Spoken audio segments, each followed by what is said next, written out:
Okay, I'm gonna be winding this down soon, so I'm gonna continue the question that I was answering like for 2 videos straight by Balters90.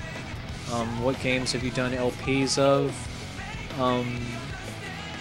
The last game I talked about was Sonic Adventure 2. I played that because because Sonic Generations was announced like a week before, I think, and it reminded me of City Escape, and I said, okay, I remember that game. I'm gonna play Sonic Adventure 2 for the first time in years, and then I did, and it was okay. I think it's probably not one of my best LPs, but it is certainly a thing that exists, and it is a full run through of the game. So yeah. Anyway, the next LP I did after that was Sonic the Hedgehog, the original 1991 version on Genesis.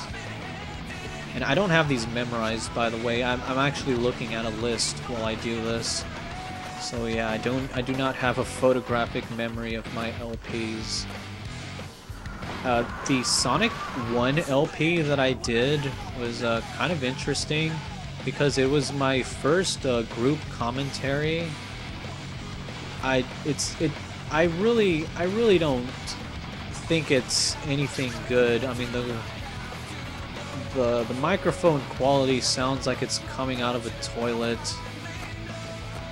But yeah, if I were to read, I want to do another group commentary. I think I can fix my microphone settings so that so if I have more than one speaker on my crappy Rock Band mic here, I think it'll be a lot better, like audio quality wise. Anyway, the next LP I did after that was Sonic 2. It was also a group commentary. Finally. Alright, it was also a group commentary. The microphone quality was somewhat better, but it still wasn't really that good. And I don't remember much about it at all, other than for both group commentaries I had my two friends, Raku the Smasher, and what was the other guy's name? See, I know him by his real name, but I don't remember what he called himself in the video. Cairo the Demolisher. Oh yeah, he used to come to my. He used to hang out at my house sometimes. I used to make him play Sonic 06, and as a result, I don't think he comes over anymore. No, not really. What was after Sonic 2? Sonic Erasure. Wow, I did a lot of Sonic games in this time. Sonic Erasure was a hack done by Selby182. It was a pretty interesting hack. One of the more unique Sonic hacks that I've ever played. And I've played a good amount of them too, as well. Are we back? Wait, that wasn't a juice box. No, it wasn't. What did I see? Maybe it was a sign? There is a juice box up there. What? How do you get that? I didn't even see that. That is hidden well. So anyway, one day I was lurking the Sonic Retro forums, like the hacking forums, looking for some good Sonic hacks that were worth my time. I noticed one called Sonic Erasure, and the creator was basically saying, I wish this game had more exposure, and I was thinking, I'll LP it if it's as good as he says it is, and it was, and I did. And now you can see the entire series on my channel, for it's only 3 parts long. It's not that bad. I don't think it's that bad. So that's Sonic Erasure. What else? After that I did Tony Hawk's Underground 2. Wow, that was a challenge, or not really.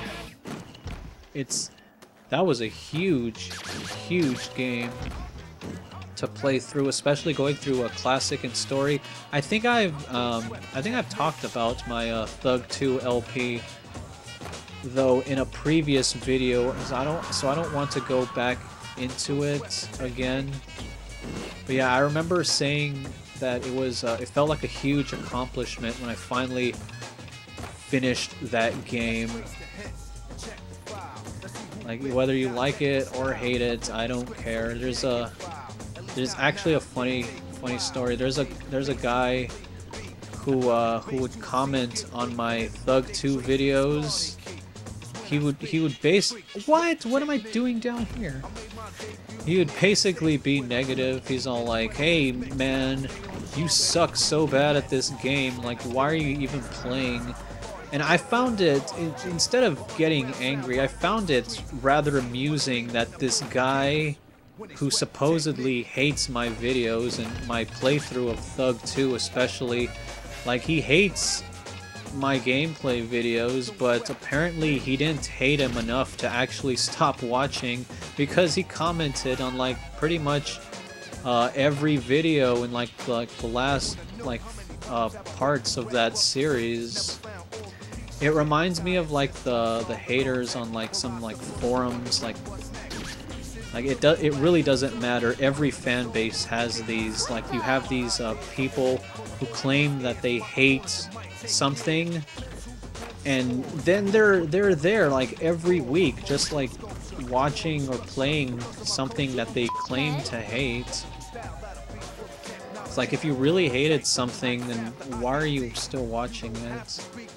I'm trying to think of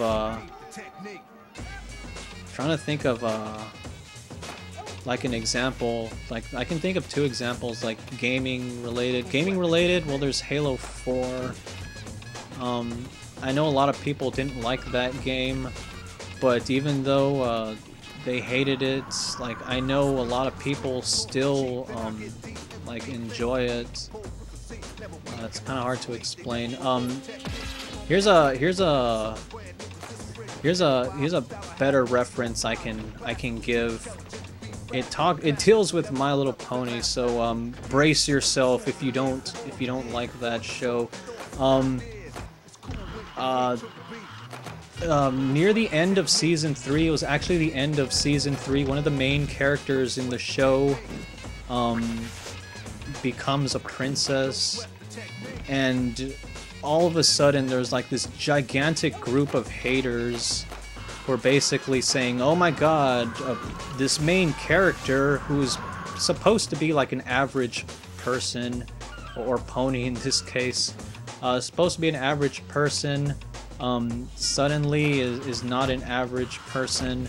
Like, she gets wings, and basically, you know the haters are going to complain about it, but you know they're just gonna be back like every week to watch the show anyway. It's all like, if you really hate something, then why the hell, like, actually stop watching it. It's I know it's fun to hate on things, but that's why I play Sonic 06. Oh my god. Yeah, it's fun to hate on things, but yeah, I just don't understand like the reasoning like some of these people have like online. That was my completely unrelated rant on people who claim they hate things but watch them anyway.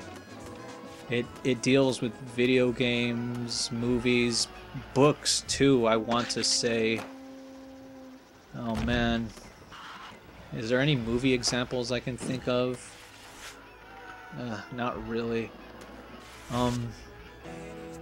How many more of these do I have to get? 4? Okay. Let's take another break right now, and I will continue this later on. I'll be answering more questions, so please send in more questions. Yeah, send in more questions. I'm pretty sure I'll be able to get the last 4 in the next gaming session that I do. So anyway, that was Aggressive Inline. We're still in the Boardwalk. Oh my god, there are really tough juice boxes to get here, so see you next time.